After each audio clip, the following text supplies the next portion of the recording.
Alright, how we doing, boys and girls? Your boy Marcos over here, a little Freestyle Friday action. Bringing a little footage over here for the Destiny beta, man. I always promised that the Destiny multiplayer kind of PvP thing on Wasteland Wednesday. And I promised I was going to talk about the rest of the game on later on. That's the Friday to do it right here. Even though I'm not going to lie, I was a lot more hyped for this game until I saw that Advanced Warfare earlier this week. Oh my god. Now, Destiny's back on the I probably won't get this game, pal. And I got quite a backlog that I still got to get through, so I'm thinking September might be that kind of month. I've been doing it in August, but Diablo and Metro coming out, that's going to take up some time. And I'm thinking after that, if I can free up September, not get any games there, catch up on the backlog, and then kill it over there in October, I might do. Might get it, might not. I don't know. When I first played this game, so this is the first mission. This is literally like 5 minutes into the game right here. Let's point out a negative. I do not like this Ghost guy's voice at all. Apparently they've improved it since when they first announced the game. They actually redid some of the audio and stuff from the guy because it got some pretty bad exposure. But I don't like this guy's voice at all, man. He just seems blah. Like even when he tries to show emotion, he doesn't. I get it, he's a robot. But come on, man. There's robots and robots. Like the guys in Titanfall, they seem pretty into the thing and fitting in well. This thing from moment one, I was kind of like, what's wrong with them? Like, what? It's kind of like a regular dude just talking, and every once in a while they throw around robot type sounds. So, not the biggest fan of this guy talking over here. I really like this tone that the game set really early on. Things lighten up, everything's dark. It was kind of a little scary, these things running away from you. I really didn't know what all this was. I didn't know what the fall was. I kind of went into the game blind, which is how I like to go into a lot of games. I don't like I told you guys on Wednesday, I'm not really going to be bringing you guys too much information on Advanced Warfare.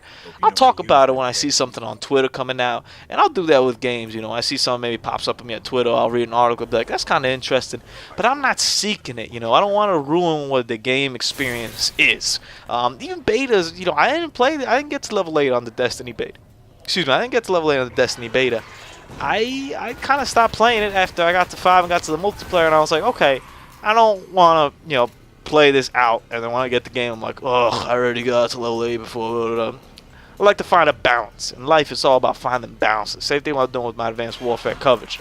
Matter of fact, I haven't looked at anything since Monday. I read a couple stuff on Monday, watched the multiplayer thing, and let it be. Let it breathe. I'll come back to, probably when they announce the co-op mode, I'll probably be interested in that.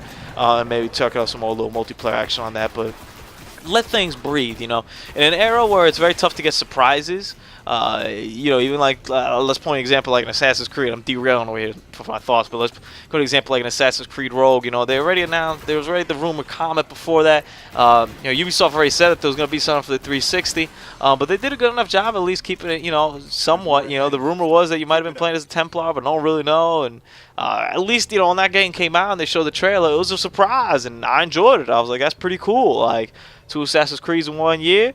It might be a little bit overkill in all fairness. I wish it was already going on to Xbox One. I didn't have to go for my 360, but as a big Creed fan, I'm probably going to get them both. But you got to enjoy your surprises in life, man. And you can't just play things out and whatnot. This shotgun's pretty good. I enjoyed my time with this shotgun. So I was kind of surprised by the tone that this set, It reminded me almost a little Dead Space-y, which I was kind of shocked at, You kind of throwing over here, these things are coming at you, and you just kill them away as best as you can. Pretty cool. The rest of the missions didn't feel this way. So to me, it kind of started off on a very big high note, and then I was kind of like, whatever. As you can see, the enemies have the levels next to them. The numbers come out flying out of them. I believe they do that as well in Borderlands. I haven't played Borderlands enough to fully gauge that, but I believe they do something similar in a game in Borderlands. When you look at Destiny, man, it's really a mishmash of a lot of games. And they took good segments out of all of them and made it into one cohesive game. What I'm most nervous about, I waited a little bit for this game to come out because I wanted to see, what more details we got after this in terms of this single-player, multiplayer experience, open world, MOBA type thing that we're playing here. And there's been too much that came out. They announced that the game's going to come with one raid, and then they'll be putting that stuff after that. That's pretty high level up over there. I don't think I've heard a level cap yet. I think 50 was thrown around there, but no. The highest I saw was IGN showed a little footage of a 28 level warlord or warlock or whatever. And whatever. It didn't. I was kind of like, I don't know. I watched like a minute of it. I'm like, I don't really care enough to look at this. I think it'll be fun with, there's got the different strike packages and stuff. It'll definitely be fun with your friends. So I mean, if someone does, like my friends does get it, I might dabble into it just to play with them. But I'm really not gonna go out of my way, man. It's just there's just something there that didn't click, and it kind of clicked in this first game. After that, I was kind of like, I don't really know. I'm not the highest person on Destiny. It just doesn't deliver. It kind of, when they're describing the Call of Duty game, they brought out everything, the 14, 12 game modes or whatever they got, the maps that they're going to have, the billions of weapon varieties with perks they're going to have, the game cast. They told, look, it laid down the game like a foundation of what the hell is going to make the game, plus the single player, plus the co-op. You're getting the whole package deal. It's kind of the opposite. I want to talk about next week on Wasteland Wednesday and Titanfall. Titanfall, it took months for it to finally be a complete-ish game. I feel like we're seeing that a lot in this new age of games, in these new console. These games just coming out maybe a little too early for their own good, and they don't feel fully realized. So I heard like a leak that, there's only going to be like a couple planets over here and, a certain amount of missions. So, for example, this is Earth. I always, and they only showed you Old Russia on Earth, and I was always thinking, that might be it for Earth. Like, Old Russia might be the only place we go to Earth. I hope I'm completely wrong. I really hope that we go to like a couple different places on Earth, and play missions over there. For example, in Old Russia, it kind of felt like what I was doing was, I would start at point A, and then I'd go to point B in one mission. And then next time when I come, I'll start at point A and go a little bit, I'll do the whole point B part, and I'll go a little bit further to point C. And I kind of feel like I did that 3, 4, 5 times every time I was on there. And then they released the moon thing, which I didn't actually get a chance to play to because I was at work, as a separate thing when you go to a different planet. But in terms of what we got in Old Russia, it kind of felt like we just kept going a little bit further each time. There was kind of this map, and we kind of played along with it and did what the story told us a little bit each time. Whereas, if the story would just open up and you could start from like that mission 5, you could bang out all 5 missions in one shot. In all fairness, you could just bang out all 5 missions in one shot. Obviously, the level, the level caps and what I know with like certain levels of characters in certain places, you kind of get smoked if that were the case. So they kind of force you to play it through over and over again. It really feels like a very old school kind of way of making you play the same thing over and over again, but giving you this feeling that you're actually doing something different because there's a few varieties in it. I don't have a problem when games do that. You look at a classic example. A Metroid game, for example, makes you go from point A to point B, but it allows you to do things differently in each one substantially. One of my favorite examples of this is Castlevania Symphony of the Night.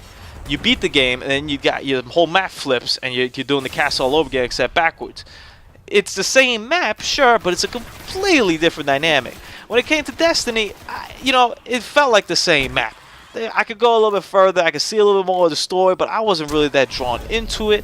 I could level up, obviously, like I just did right here. I could get more gear and come and see how that does. Maybe I could come with like a couple friends. I could call in a Sparrow and do a little bit faster.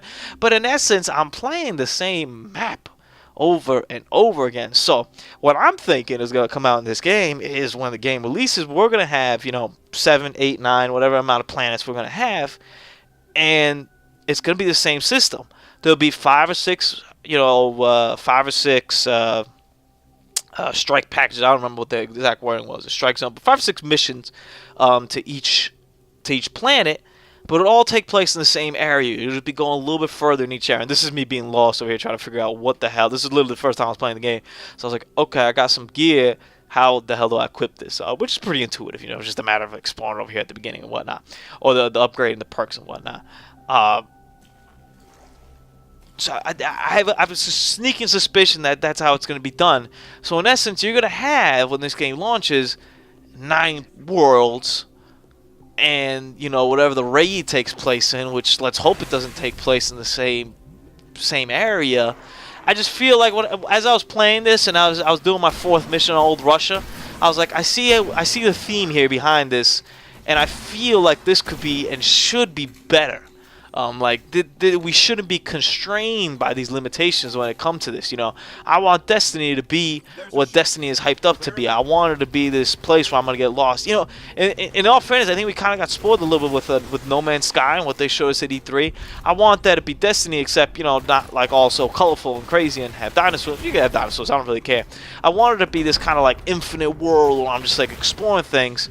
I don't want it to be this kind of big world, but not too really. I'm really nervous that the campaign for Destiny is going to be modestly short.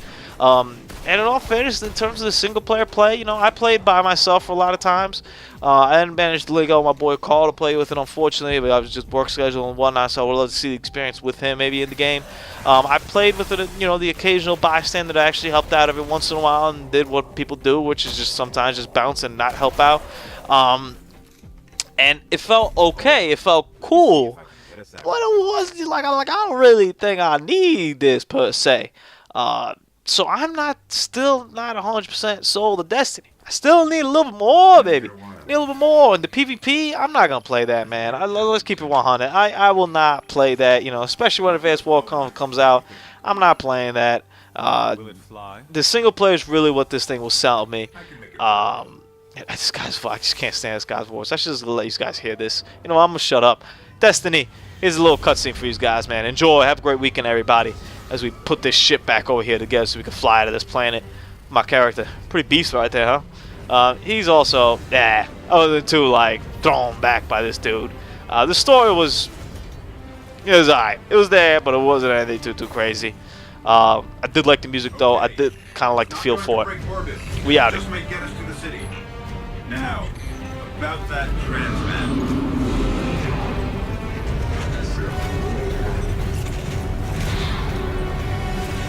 Bringing you in.